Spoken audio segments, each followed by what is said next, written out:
warahmatullahi wabarakatuh. Pertama-tama marilah kita panjatkan puji dan syukur atas kehadirat Tuhan Yang Maha Esa. Berkat rahmat-Nya lah kita diberi kesehatan hingga saat ini. Yang saya hormati Ibu Monica Olivia selaku pengampu, dosen pengampu mata kuliah pengantar bisnis, dan teman-teman yang saya banggakan. Saya Ningsi sebagai moderator sekaligus jadi pemateri, dan teman saya Dwi Rizky sebagai pemateri juga. Pada hari ini kami akan membahas tentang pengelolaan sumber daya manusia. Dan untuk mempersingkat waktu juga, marilah teman-teman simak sama-sama materi yang akan kami sampaikan. Yang pertama ada definisi dari pengelolaan sumber daya manusia. Pengelolaan sumber daya manusia adalah pendekatan strategis terhadap manajemen sumber daya manusia dalam sebuah organisasi. Ini mencakup semua aktivitas yang berhubungan dengan pengelolaan, pengembangan, dan pemberdayaan karyawan dalam rangka mencapai tujuan organisasi. Pengelolaan sumber daya manusia melibatkan perencanaan, pelaksanaan, dan pengawasan berbagai aspek yang terkait dengan sumber daya manusia seperti perekrutan, pelatihan, pengembangan karir, kompensasi, dan manajemen kinerja. Selanjutnya ada fungsi sumber daya manusia. Fungsi yang pertama yaitu ada perencanaan sumber daya manusia adalah proses pengkajian dan penelaahan kebutuhan sumber daya manusia secara sistematis dan memastikan bahwa sejumlah karyawan yang dibutuhkan dengan sesuai persyaratan. Perencanaan ini meliputi berbagai hal, misalnya rencana rekrutmen, proses seleksi, dan pengadaan training. Yang kedua yaitu pengangkatan dan pemberhentian karyawan. Merupakan suatu aktivitas yang cukup memakan biaya untuk perusahaan. Setiap perusahaan pasti memiliki proses yang berbeda-beda dan mengangkat dan memberhentikan karyawan.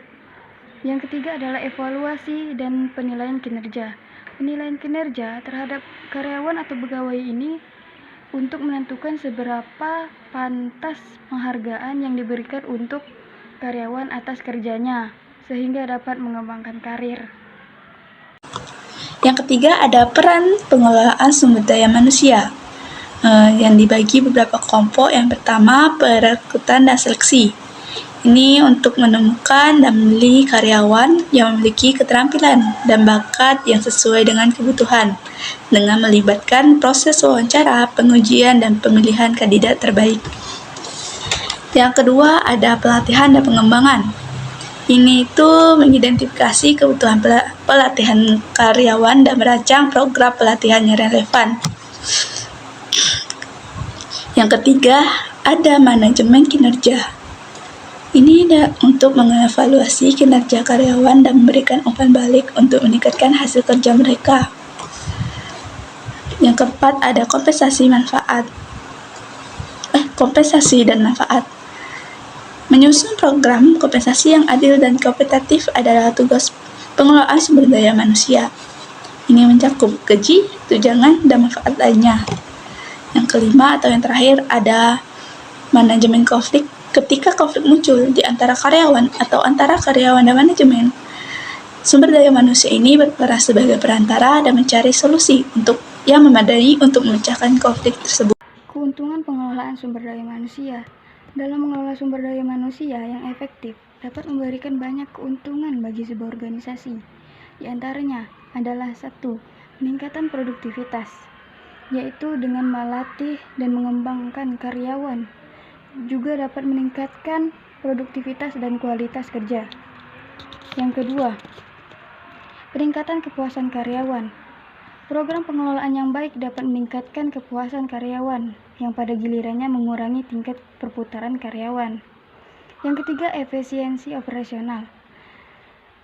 Pengelolaan sumber daya manusia yang efektif dapat membantu organisasi mengelola sumber daya manusia mereka dengan lebih efisien, mengurangi biaya yang terkait dengan perputaran karyawan. Keempat, keunggulan bersaing. Dengan memiliki tim yang terampil, organisasi dapat mencapai keunggulan bersaing di pasar. Pembahasan kelima ada tugas-tugas pengelolaan sumber daya manusia yang dimana dibagi beberapa hal, ada 7. Yang pertama itu perencanaan ketenaga kerjaan, yang dimana di sini itu menganalisis kebutuhan tenaga kerja saat ini dan masa depan organisasi. Yang kedua ada perekrutan dan seleksi. Di sini itu mencari dan mengevaluasi dan memilih karyawan yang sesuai. Adapun yang ketiga, pelatihan dan pengembangan. Di sini merancang dan memberikan program pelatihan yang efektif. Keempat, ada manajemen kinerja. Di sini mengevaluasi dan mengelola kinerja karyawan. Yang kelima, ada manajemen konflik. Di sini itu mengatasi konflik di tempat kerja. Yang keenam, ada manajemen kompensasi. Di sini untuk mengelola gaji, tunjangan, dan insentif lainnya. Yang ketujuh dan terakhir ini kepatuhan hukum, di mana memastikan organisasi mematuhi hukum ketenaga kerjaan yang berlaku. Jadi, kesimpulannya adalah pengelolaan sumber daya manusia ini adalah aspek yang sangat penting dalam menjalankan sebuah organisasi. Dengan pendekatan yang strategis dan efektif terhadap sumber daya manusia, organisasi dapat mencapai kesuksesan yang berkelanjutan, meningkatkan produktivitas, menciptakan lingkungan yang kerja yang sehat dan memuaskan bagi karyawan. Itulah sebabnya mengapa pengelolaan sumber daya manusia adalah salah satu fungsi yang tidak dapat diabaikan dalam dunia bisnis modern. Itulah hasil presentasi dari kelompok kami. Apabila ada yang kurang paham dan kurang jelas dari presentasi kami tadi, kami mohon maaf karena itulah yang dapat kami sampaikan. Sungguh gagah Raja Malaya dari Malaka ke negeri Campa. Sampai di sini presentasi saya. Sekian dari saya dan sampai jumpa. Assalamualaikum warahmatullahi wabarakatuh.